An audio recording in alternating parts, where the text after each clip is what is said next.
변수가 많은 대학 입시, 저 변춘수가 여러분의 학과 선택을 도와드리겠습니다. 안녕하세요. EBS 입시 한라인 학과 선택 MC 변춘수입니다.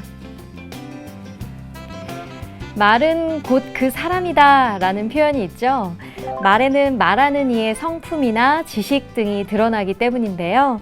이와 같이 한 나라의 언어는 그 나라 사람들의 역사, 문화, 환경 등을 비춰주는 거울과 같은 역할을 합니다. 그래서 언어를 연구하고 다듬는 작업이 필요합니다. 이번 시간에는 우리의 말과 글, 우리의 문학을 연구하는 국어국문학과를 만나보겠습니다.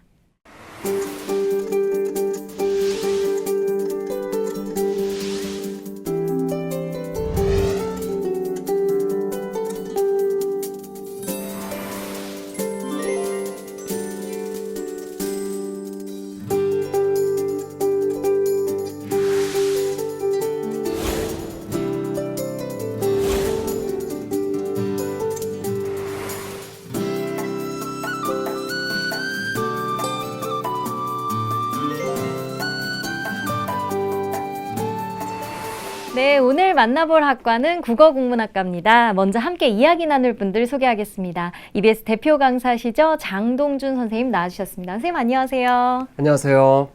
EBS 입시 한라인 학과정보의 길잡이 장동준입니다.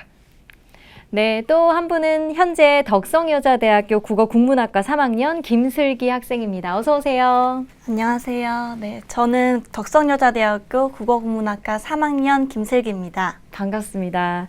먼저 선생님께 좀 여쭤볼게요. 선생님은 많은 과목들 중에서도 왜 국어 선생님이 되셨나요? 고등학교 시절 이제 재학할 때 당시 국어 선생님께서 너는 이제 글쓰기에 소질이 있고 그다음에 이제 국어에 대한 어떤 역량이 있는 것 같다라고 해서 그를 이제 믿고 국어국문학과에 진학하게 되었습니다. 네, 그렇군요. 근데 이제 그 문학에 대한 관심이 좀 있었어요. 문학이라고 하는 것은 이제 다양한 삶의 방식을 다루는 거라서 제가 그런 것들을 이제 들여다보는 것에 대해서 관심이 많았고, 시간이 지나면서 이제 박사과정을 밟아서 이제 교수가 될까도 생각을 했지만 연구보다는 좀 수업이 맞는 것 같더라고요. 네. 그래서 이제 교단에 서게 되었습니다. 그렇군요. 이 국어국문학과에 가는 학생들은 교내든 교회든 뭐 글짓기 대회에서 수상 경력이 다 한 번씩은 있을 것 같은데요. 선생님께서도 그렇게 말씀하셨지만 슬기 학생도 이 독후감대에서 수상을 한 적이 있다고 들었습니다. 슬기 학생은 어떤 이유로 이 국어국문학과를 지원하게 되었나요? 저는 어렸을 때부터 책 읽는 걸 되게 좋아했는데요. 그러다 보니까 자연스럽게 국어 성적도 다른 과목보다는 좋게 돼서 더 국어국문학과에서 소설을 조금 더 심층적으로 배워보고 싶어서 지원하게 됐습니다. 그렇군요. 국어국문학과에 지원하겠다라고 했을 때 주변 반응들은 어땠나요? 제가 학창시절에 시험 기간에 독서를 몰래 하다가 공부를 안 하고 독서를 하다가 걸린 적이 있어서 네. 부모님이나 친구들도 제가 당연히 국문과에 갈 거라고 생각했었습니다. 그래서 별로 당황하지 네. 않았겠네요. 네. 두 분 다 뭐 글짓기, 문학 이런 데 관심이 있었다라고 말씀해 주셨는데요. 고정관념일지 모르겠지만 국어국문학과 학생들은 졸업한 사람들은 다 책 읽는 것을 좋아하고 왠지 글을 잘 쓸 것 같은데요. 선생님 어떤가요? 네, 많은 분들이 그런 오해를 하시죠. 네, 이제 뭐 국어 선생님이라든지 뭐 국문과 학생이라면 글쓰기도 잘하고 대부분 문학 작품을 다 알고 이제 그렇게 알고 있는데 다 그런 건 아닙니다. 네, 단지 이제 차이가 있다면 보통 사람들과 차이가 있다면 그런 이제 글쓰기라든지 뭐 문학, 문법에 대해서 좀 더 관심이 있다는 것 정도가 아닐까요? 그렇군요. 하긴 뭐 교과서에 나오는 문학 작품 수만 해도 또 엄청난데요. 고전 문학에서부터 시작해서 시, 소설 등 생각해보면 그런 걸 다 안다는 건 불가능한 일이겠죠. 슬기 학생도 주변에서 비슷한 오해 받은 적 있나요? 뭐 문학 작품을 다 알 것이다, 글을 잘 쓸 것이다 이런 오해 받은 적 있나요? 네, 주변에서 뭐 자기소개서 맞춤법 좀 봐달라고 하는 사람도 있고, 네. 뭐 너라면 어떻게 글을 쓸 거냐고 물어보는 사람도 있는데, 네. 뭐 국문과라고 다 글을 잘 쓰는 건 아니고 직접 쓰는 일보다는 기존에 있는 문학 작품을 분석하고 이해하는 공부를 많이 해요. 네, 그래서 그런 것들은 다 오해인 것 같습니다. 네, 그렇군요. 문학을 창작하기보다는 학문적인 연구를 하는 곳이다 라는 말씀 해주셨는데요. 국어국문학과는 어떤 것을 배우는 학과인지 조금 더 구체적으로 살펴보도록 하겠습니다. 선생님이 국어국문학과는 어떤 학과인가요? 네, 국어국문학과는 우리 고유의 언어를 바탕으로 한 이 문학과, 그다음에 또 이제 우리말의 체계, 문법에 대해서 좀 더 심도 있게 배우는 학과라고 볼 수 있겠습니다. 그래서 이 세상에 필요한 어떤 이제 언어적 사고를 충분히 갖춘 어떤 인재를 갖다가 양성하는 것이 이 학과의 목표라고 할 수 있겠죠. 네. 또 이제 국어와 문학과 관련된 학과로는 이 국어국문학과 이외에도 문예창작학과, 또 국어교육학과, 또 한국어학과 등 좀 다양한 학과들이 있는데요. 네. 선생님 어떤 차이가 있는 건가요? 이게 이제 줄기는 비슷한데 국어국문학과는 말 그대로 이제 국어학과 국문학의 조합이에요. 그래서 국어학은 이제 쉽게 얘기하면은 문법 쪽이고, 문법, 뭐 화법, 작문 이런 쪽이고, 그 다음에 이제 문학은 말 그대로 뭐 시나 소설 이런 것들입니다. 네. 그래서 그런 것들을 이제 좀 더 연구적인 어떤 관점에서 보는 게 이제 국어국문학과고요. 그 다음에 여기 보면 이제 문예창작학과는 이제 작가가 되기 위한 어떤 글쓰기 기법 이런 것들을 갖다가 이제 배우는 학과라고 볼 수 있겠습니다. 근데 국어교육학과는 이제 중고등학교 교원이 되는 것을 목표로 해서 이제 공부하는 사람들이죠. 그래서 대상이 중학생과 고등학생, 이제 초등학생은 이제 교대죠. 네. 그 다음에 이제 한국어학과는 이제 한국어를 모국어로 사용하지 않는 외국인을 대상으로 이제 한국어 교육을 하는 사람들을 전문가를 길러내는 그런 학과라고 볼 수 있겠습니다. 네, 그런 차이가 있군요. 슬기 학생이 이제 좀 더 구체적으로 이 국어국문학과의 커리큘럼에 대해 설명해 주시죠. 네, 저희 학교는 1학년 때는 개괄적 접근과 이해를 위주로 공부하는데요. 예를 들어서 국어학개론, 국문학개론, 고전문학의 이해, 현대문학의 이해 등이 주요 과목입니다. 또 2학년 때는 고전, 현대, 어학으로 나뉘어서 본격적인 전공 강의가 이루어지는데요. 국어학 강독, 고전시가 강독, 고전 산문 강독, 현대문학 강독 등 세부 전공의 주요 텍스트의 원문을 읽고 분석하는 공부를 하게 됩니다. 또 3학년 때는 한층 심화된 이론 수업을 받게 되는데요. 국어의미론, 국어문법론, 고전시가론, 고전소설론, 현대소설론 등의 강의를 통해 이론적 토대를 닦고 작품을 분석할 수 있는 능력을 기르게 됩니다. 네, 4학년 때는 사적 흐름을 고찰하거나 좀 더 세부적이고 깊이 있는 공부를 하게 되는데요. 이를 통해서 언어와 문학에 대한 전체적인 조망을 가능하게 합니다.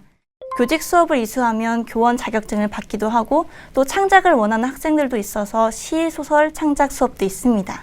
그렇군요. 슬기 학생 여러 수업들 중에서도 학생들에게 특히 인기 있는 수업이 있다면 어떤 수업들일까요? 제가 생각할 때는 현대시 수업이 가장 인기가 있는데요. 이 수업은 중고등학교 때 배우던 획일적인 생각에서 벗어나서 자신만의 관점으로 시를 볼 수 있게 됩니다. 네. 예를 들어 설명하자면 김수영의 시 풀을 보면 풀이 누웠다 일어나는 장면을 보고 많은 사람들이 끈질긴 민중의 생명력이라고 해석하잖아요. 그렇죠. 그렇게 배우잖아요. 네. 그런데 이 입시 국어에서 벗어나서 자신이 느끼는 그대로를 표현할 수 있게 됩니다. 그렇군요.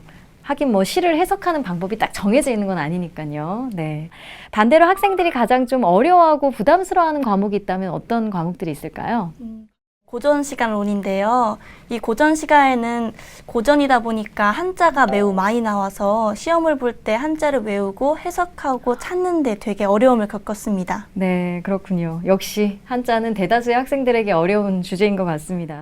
오늘은 국어국문학과에 대해 이야기 나누고 있는데요. 국어국문학과 수업 현장을 찾아가 봤습니다. 화면으로 만나보시고 계속 이야기 나누도록 하겠습니다. 덕성여대 국어국문학과를 찾았습니다. 2학년 국어정서법 수업이 한창.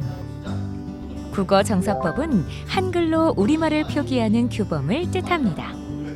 하다는 이제 우리가 띄어쓰기를 하지 뭐뭐하게 하다 이렇게 띄어서 쓰는 거니까 이건 동사적인 구성이야.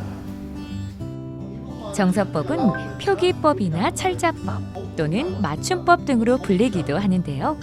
쉽게 말해 말을 문자로 표기할 때의 규칙을 배우는 문법 수업입니다.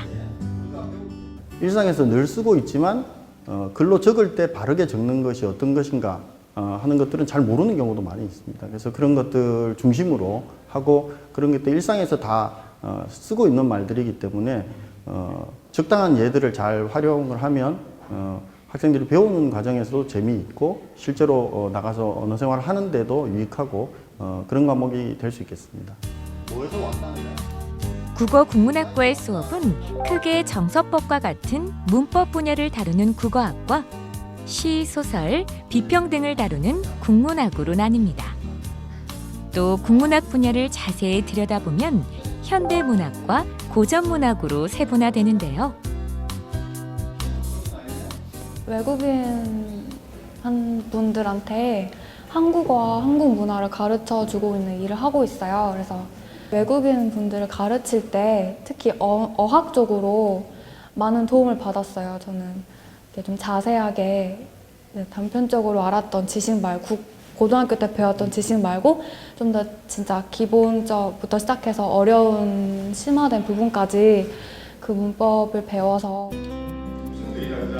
국문학과의 대표적인 창작 시간, 시창작론 수업입니다. 당신은 멀리 복장도에 계십니다. 나는 무엇인지 그리워서 이 많은 볕이 내린 언덕 위에 내 이름자를 서보고 흙으로 덮어버렸습니다.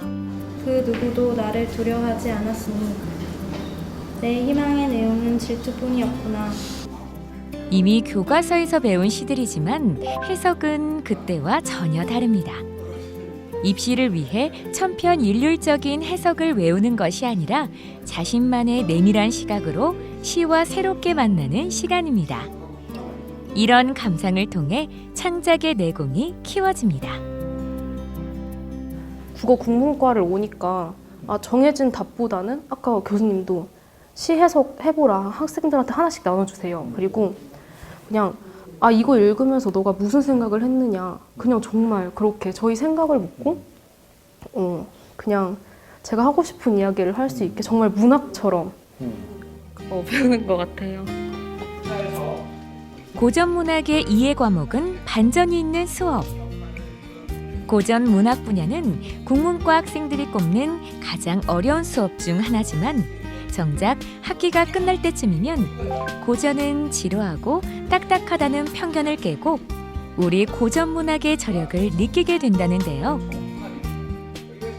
문학에 더 깊이 있게 배울 수 있는 것 같아요. 뭐 시에 있어서 아니면 소설에 있어서 특히 현대 소설이나 현대 시 같은 경우에는 좀 더 익숙한데 고전 소설이나 고전 시 같은 경우에는 좀 지루하고 딱딱한 느낌이 있잖아요. 그래서 좀 더 뭐 신화라든가 설화를 중심으로 배울 수 있고 그 고전 시가의 그 작자들 분들의 그런 사상이라든가 그런 것들을 더 자세히 배울 수 있는 것 같아요. 국문과라고 해서 책 속에만 파묻혀 있을 거라고 생각하면 오산. 강원도에서 제주도까지 정기적인 학술답사로 전국을 누비는데요. 작품의 배경이나 작가의 생가를 찾아보기도 하고 구비문학의 연구법으로 방언을 체력하기도 합니다. 수업이 끝난 늦은 시간, 학술 답사와 함께 국문과의 큰 행사인 마당극을 준비 중인 학생들. 전통 마당극의 형식을 차용하면서도 내용과 주제는 공감할 수 있는 현대적인 이슈로 준비하고 있는데요. 대본 작성에서 연기, 소품, 음향 조명까지 100% 학생들의 힘으로 완성되기 때문에 더욱 특별한 행사입니다. 극본을 쓰고 연출한다는 게 뭐 연극영화 쪽 전공이 아니면 처음 해보는 거잖아요. 그래서 극본을 쓰고 이제 선생님들께 보여드리고 선배님들께 보여드리면서 피드백을 받고 하는 작업이 되게 잘 못 해볼 일인데 이런 경험이 있으니까 좀 흥미이기도 하고 그리고 연출하는 것도 친구들이랑 같이 소통해가면서 하는 일이다 보니까 얻어가는 게 맞는 것 같아요. 친구들이랑 어떻게 소통을 하는 게 더 맞는 건지에 대해서. 전공 교과는 아무래도 좀 전통적이고 그 순수학문적인 면을 지향을 한다면 이런 그 행동 등은 좀 현실적인 것들, 생활하고 연관이 돼 있거나 또는 사회적인 부분들, 그다음에 이런 경험들이 결국 나중에 사회에 진출했을 때 이런저런 자산이 되거든요. 그래서 이제 그런 경우, 그러니까 그런 이론적인 측면과 실제적인 측면을 이제 결합하려는 거로 이해를 하시면 될 것 같습니다.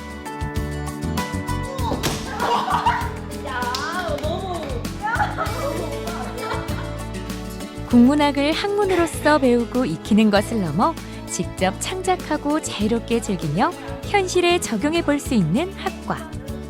바로 국어 국문학과입니다. 네, 마당극 연습하는 모습이 참 재밌어 보이는데요. 선생님, 이 국어국문학과에서 마당극을 하는 이유는 무엇일까요? 이 마당극이란 게 이제 원래 전통문화유산 중에 하나인 이제 마당극 형식을 현대적으로 재해석해서 거기다 이제 풍자 요소를 가미해서 이제 이렇게 보여주는 거거든요. 그러니까 사회 이슈가 있다면 그것을 극화해서 이제 보여주는 건데 이게 이제 좀 힘듭니다. 학생들이 100% 이 뭐 대본 작성이라든지 뭐 소품 제작, 그다음에 음향 효과 이런 것들을 다 이제 학생들이 하는 것이기 때문에 좀 물론 부담은 되겠지만은 그래도 졸업하고 나면 기억에 오래 남는 그런 작품이기도 하죠. 그렇군요. 또 마당극과 함께 국어국문학과의 대표적인 활동 중에 하나가 바로 학술답사인데요. 선생님, 이 학술답사는 왜 하는 거죠? 네, 이 정기학술답사는 이 우리 문화유산이 살아 숨쉬고 있는 현장을 직접 가보는 거예요. 직접 가가지고 구체적으로 공부하는 거라고 보시면 되겠습니다. 우리가 이제 일반적으로 작품이라든지 뭐 문화 이런 것들은 책이나 자료를 통해서 평면적으로 배우지 않습니까? 그렇죠. 근데 이제 직접 가면은 입체적이고 실질적인 그런 현장을 마주하게 됩니다. 그리고 이제 거기서 교수님과 함께 대화도 나누면서 이 더 많은 정보를 또 공유할 수 있고요. 그런 점이 이제 학술답사의 좋은 점이라고 할 수 있겠네요. 네. 선생님 혹시 뭐 기억에 남는 답사 있으신가요? 네, 뭐 너무 많이 가서 예, 기억에 남는 건 많은데 이제 굳이 한 가지를 말씀드리자면 강원도 인제에 박인환 문학관이 있습니다. 네. 이제 거기 갔던 것이 기억에 남는데 거기 보면 이제 문학관에 가 보면은 이 박인환 시인이 이제 그 만들었던 운영했던 마리서사라는 이제 작은 서점이 복원되어 있어요. 네. 그 마리서사를 보면 이제 이게 서점인데 서점의 운영을 갖다가 어떻게 했냐면 돈을 벌기 위해서 이제 운영한 게 아니고 문화인들의 어떤 그런 교류의 장으로 삼았던 거예요. 그래서 저는 그때 정말 감명을 받았죠. 야, 이 돈을 벌기 위해서 이렇게 운영하는 게 아니라 문학을 사랑하는 마음에서 이 서점을 운영했구나. 저는 거기서 아주 강렬한 인상을 받았었죠. 네, 그랬군요. 또 이제 국어 국문학 하면은 다양한 문학 작품을 읽고 공부할 수 있다는 점이 매력일 텐데요. 인생의 중요한 순간에 어느 문학 작품의 한 구절이 또 마음을 울리기도 하죠. 슬기 학생은 어떤 작품 좋아하세요? 저는 정호승의 그네라는 작품을 제일 좋아하는데요.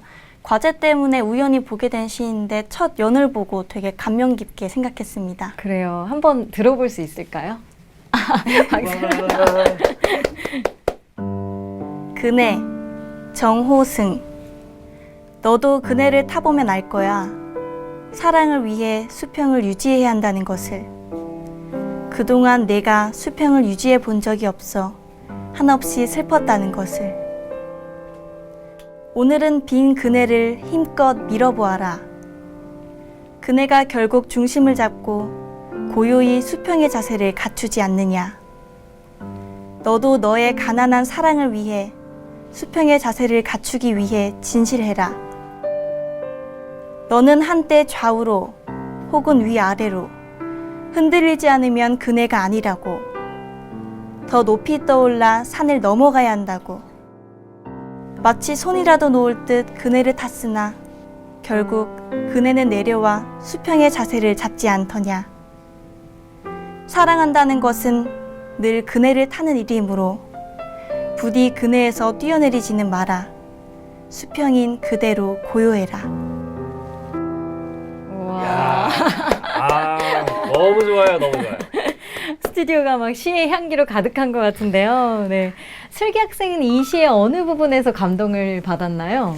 저는 사랑을 그네로 비유한 것도 되게 멋졌고 또 중간을 유지하는 게 가장 힘든데 이거를 그네로 잘 풀이했다는 게 무척이나 인상 깊었습니다. 그렇군요. 또 이제 시 이렇게 낭독하는 걸 들으니까 혼자 이렇게 읽을 때와는 또 다르게 감동적으로 다가오는 것 같습니다.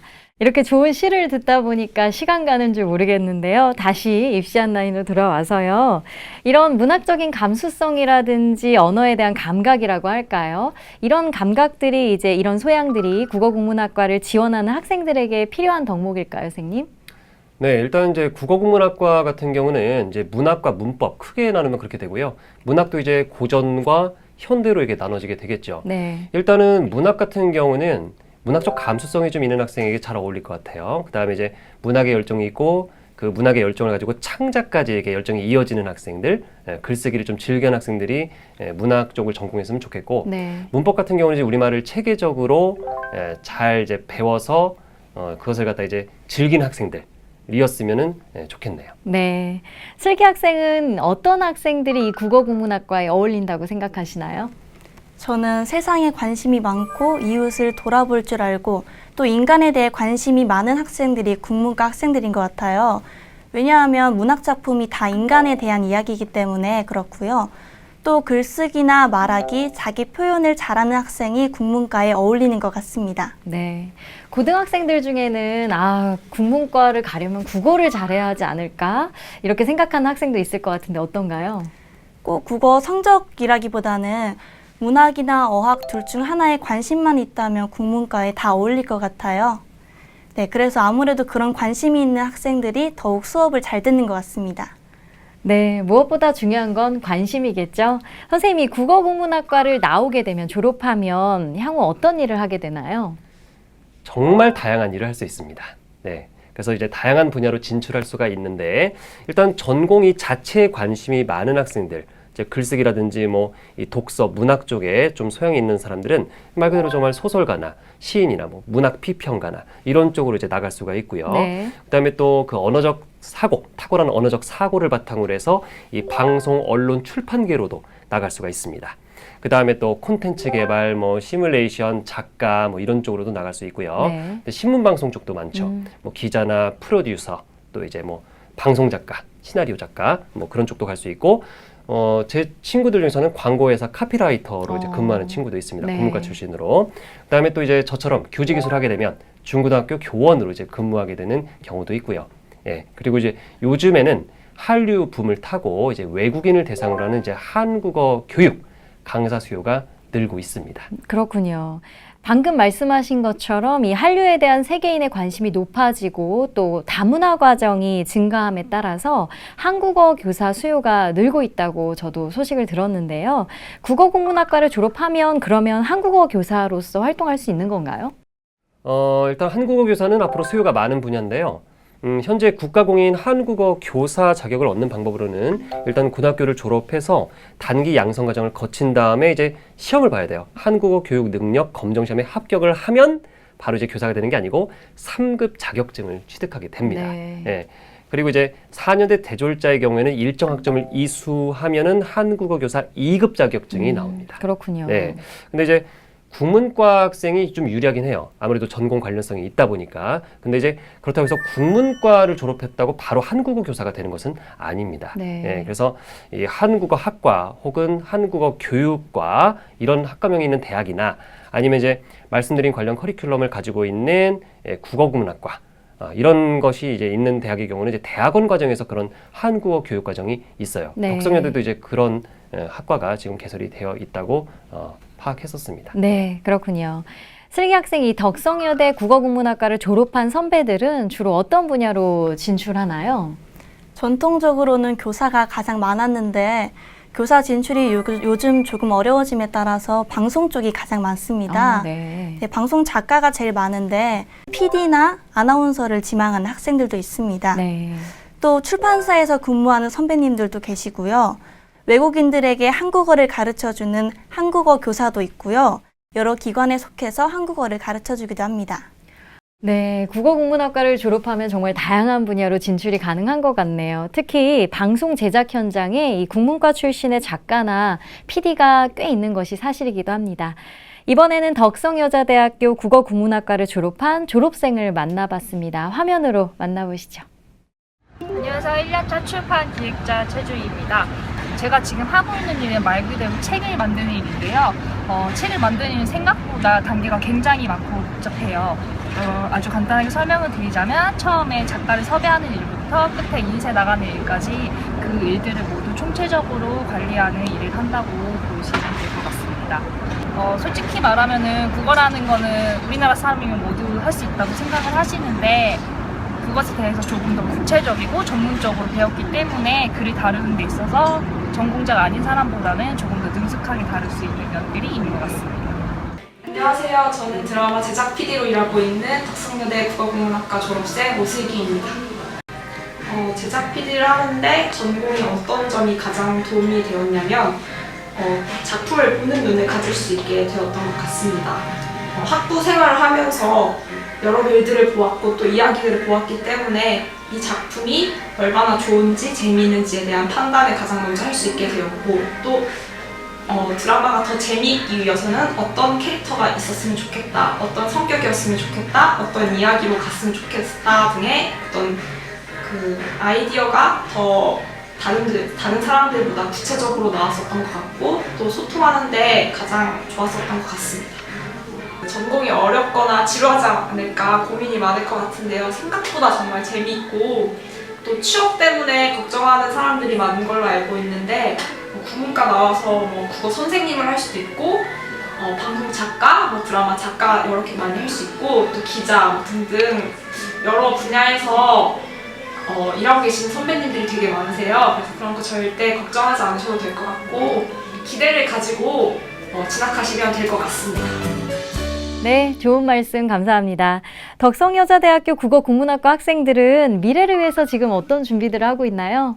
네, 저희 과에는 졸업 요건이 있는데요. 한국어 능력 시험이나 한자 검정 시험에 일정 급수를 따야 합니다.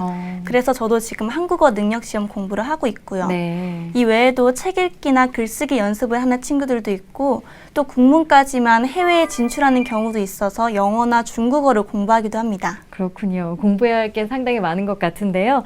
선생님, 이 국어국문학과의 전망 어떻게 보십니까? 네, 이제 글로벌 시대에서 이제 비교 문학, 다른 나라의 문학과 이제 우리나라 문학을 비교 분석하는 그런 학문이 이제 비교 문학인데요. 네. 그런 비교 문학이나 이제 방금 말씀드렸듯이 이제 외국인을 위한 한국 교육, 이게 이제 대세가 될 전망입니다. 네. 그래서 이제 이 국어국문학과 출신의 인재는 앞으로도 계속 필요한데요. 이제 국어국문학과 학부생들은 열심히 이제 외국어 능력을 잘 기르는 것도 중요할 것 같습니다. 네. 우리말 전문가가 필요하다는 것은 두말할 필요가 없죠. 슬기 학생은 졸업하고 나서 어떤 꿈 갖고 있나요? 저는 지금 아나운서를 지망하고 있는데요. 그래서 학교 수업도 어학 쪽 위주로 듣고 있습니다. 제가 아나운서가 된다면 TV지만 시청자들의 마음을 다 어루만져 줄 수 있는 그런 아나운서가 되고 싶습니다. 네, 꼭 아나운서 돼서 TV 화면에서 슬기 학생 볼 수 있었으면 좋겠습니다. 마지막으로 이 국어국문학과를 지원하려는 고등학생들에게 한마디 해준다면요? 네, 일단 고전과 현대 책들을 두루두루 다 읽고 어학에 관심이 많으면 좋을 것 같습니다. 문학은 남을 향한 시선이니까 항상 다른 사람에 대한 생각을 가지고 또 어학은 기본적으로 우리가 항상 말하고 쓰는 데 사용되니까 그 원형이나 어원을 항상 생각하면서 갖는 게 중요합니다. 또 마지막으로 한마디만 하자면 국문과를 희망한다면 뭔가 읽는 것을 좋아하기만 하면 그 이외에는 국문과에 와서 배우기만 하면 될 것 같습니다. 네, 고맙습니다. 선생님께서도 마지막으로 한 말씀 해주시죠. 네, 국어국문학과는 우리말과 우리 글, 이것의 전문가로 만들어주는 멋진 학문입니다. 그래서 어떤 분야를 가든지 간에 이 국문과에서 공부했던 경험은 본인을 빛나는 인재로 만들어줄 것이라 확신합니다. 네, 말씀 감사합니다. 오늘은 국어국문학과에 대해 알아봤습니다. 톰 소여의 모험으로 유명한 미국의 작가 마크 트웨인은 모든 위대한 발명의 이름은 바로 사고다 라고 말했습니다. 사고, 즉 생각하는 힘도 언어가 없이는 불가능하죠. 우리의 일상과 생각을 지배하는 언어의 진가를 알고 싶은 분은 국어국문학과를 지원해보면 어떨까요? 오늘 함께 해주신 김슬기 학생 그리고 장동준 선생님 감사합니다. 수고하셨습니다. 시청자 여러분, 저는 다음 주 이 시간에 찾아뵙겠습니다. 고맙습니다.